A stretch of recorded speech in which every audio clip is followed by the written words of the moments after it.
everyone, it's Marian and welcome to my Wasteless Life. In this video, let's talk about the 5 things plant parents should be doing right now.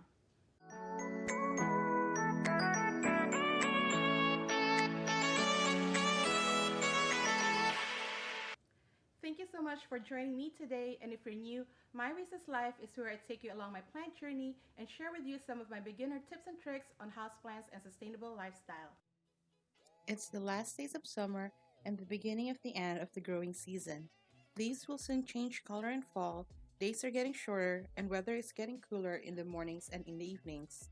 And while the change in season is something that we all welcome, but the transition can be challenging for our houseplants. And for new plant parents who just started their plant journey this year, the transition period can be a stressful period. And I'm sure if you're anything like me, during my first year as a plant parent, I bought way too many plants than I should have. That's okay, but we spend so much time, energy, and money into our houseplants over the spring and summer to just let them die in the fall and winter. We also don't want all the growing our houseplants did over the spring and summer to go to waste if they don't survive 2020. As we head towards wetter weather, here are the 5 things that I think plant parents should be doing right now, or at least think about doing really soon, so that our houseplants would have a smoother transition into the cold season. Number 1, if you have any plants that need repotting, go ahead and repot them now. Do not wait until the fall season or the cold season to do it. While we are at the tail end of the growing season, it is still the growing season. So this is the best time for your plants that need repotting to be repotted, so they have enough time to properly adjust to their new medium, to their new soil, and it won't be as much of a shock for your house plants. And the plants that you already repotted in the early spring at the start of the growing season, they likely don't need any repotting now, but check on your plants, see which plants have roots that already started to grow out of the drainage hole or on top of the soil or already starting to get root bound. Those are the plants that you might think about repotting before the growing season ends. Number 2 is start paying more attention to how frequent you're watering your house plants. So as the days are getting shorter and the temperatures are starting to get cooler, our house plants are not going to need as much watering as they're getting right now. This is likely the top reason why your house plants will have a hard time transitioning into the colder weather is due to your watering. Because we're so used to watering them every so often during the growing season, as the colder season starts, they're not going to need that much water, and there's a risk of overwatering our houseplants. So during this transition period, using a moisture meter might be a good idea if you can't really tell if your plants need watering or not. And using plant tracker apps might help you out as well. If you have an iPhone, you can use the app Planta. If you are an Android user like me, you could use the app called Planter. But those apps are only as good as the data you put in them. So during this time, those apps are better for reminding you when you last watered your houseplants than when you're going to water them next. So you might have to adjust your reminders every now and then as you notice that the days in between your watering starts to get longer. And normally for me during the growing season, I water my plants every 7 to 10 days depending on their size. But once I head towards the cold season, I water my plants between 15 to 20 days. And for the plants that I'm already watering every 3 to 4 weeks during the growing season, I could get away sometimes with not even watering them or just watering them once a month, maybe even less frequent than that. And number 3, start cutting down on the amount of fertilizer that you apply to your houseplants. If you're using a slow-release granular fertilizer, you probably only need to fertilize your houseplants one more time before the end of the growing season. But if you're using a liquid fertilizer, you need to start cutting down on the strength and the frequency of your application of your liquid fertilizer. Right now, you're using a teaspoon of liquid fertilizer per gallon. You need to cut it down to half a teaspoon to a quarter teaspoon and then to none by the end of the growing season. Most of our houseplants don't need fertilizing during the growing season as they head towards dormancy. And even for my houseplants that still continue to grow over the winter, I don't give them fertilizers because they don't grow as much or as fast during the winter, even they are continuing to grow. Over-fertilizing and over-excess of nutrients can also be very detrimental for our houseplants. So let's start cutting down on the fertilizer that we give them as we head towards the end of the growing season. Number 4, take inventory of how much houseplants you actually have.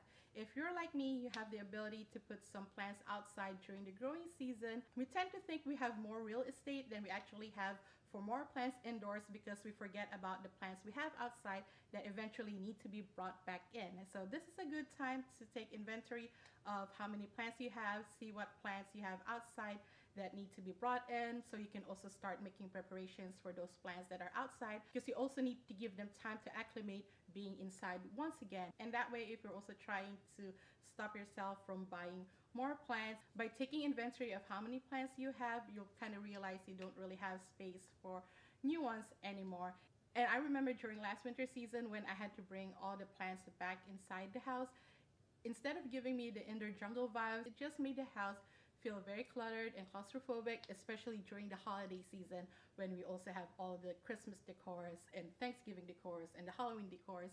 So it can be a little bit too much, especially if it's your first year as a plant parent experiencing your first winter with that many plants. By taking inventory of the plants that you currently have now, that is the amount of plants that you know that you can take care of come cold season, and make decisions on house plants that you want to keep and plants that you want to rehome. Trust me, in the next month or so, you'll hear a lot of plant parents talk about downsizing their plant collection as we head towards the cold season, because that happened to a lot of plant parents last year, and we weren't in the middle of a pandemic. That was the pre-COVID life. I can't imagine what it will be like in the next 2 months or so, especially if things don't get any better and people lose their jobs and have to move and can't bring their houseplants with them.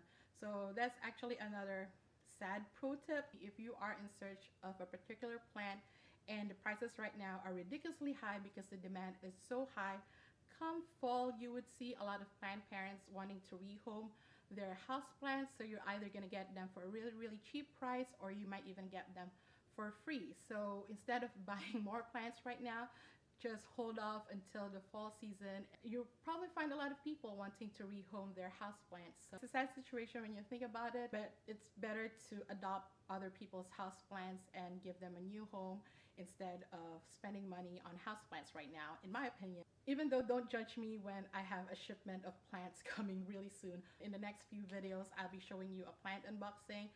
That will be my last order of houseplants this year. I promise. It better be. Lastly, number 5, propagate your plants. That might seem counterintuitive to what I just said about downsizing your plant collection in preparation for the colder season, but bear with me on this one. One way to create more space and real estate for your houseplants is to prune down your houseplants, consolidate the duplicate plants that you have, make cuttings of them, and propagate those plants. And the propagations that you grow right now, you could either give them away or sell them. And that's what I did last fall. I propagated some plants to sell. I also sold off my duplicates. And this year I'm doing the same thing. I mass propagated a bunch of my pothos cuttings and cuttings from some of my other plants. I get a lot of questions whether I sell plants or not. Right now, I just do it seasonally. I don't have a constant inventory because I just take cuttings from my plant collection, and compared to other plant YouTubers, my plant collection is relatively small. I have around 50 plants, maybe 60 now, and I tend to keep it around the 50 range. Yeah, I only sell plants during spring and early fall, and I will have my plants posted on my Etsy. Others will probably for Facebook Marketplace for people who live in the DC, Maryland, Virginia area. You can buy plants from me as local pickup.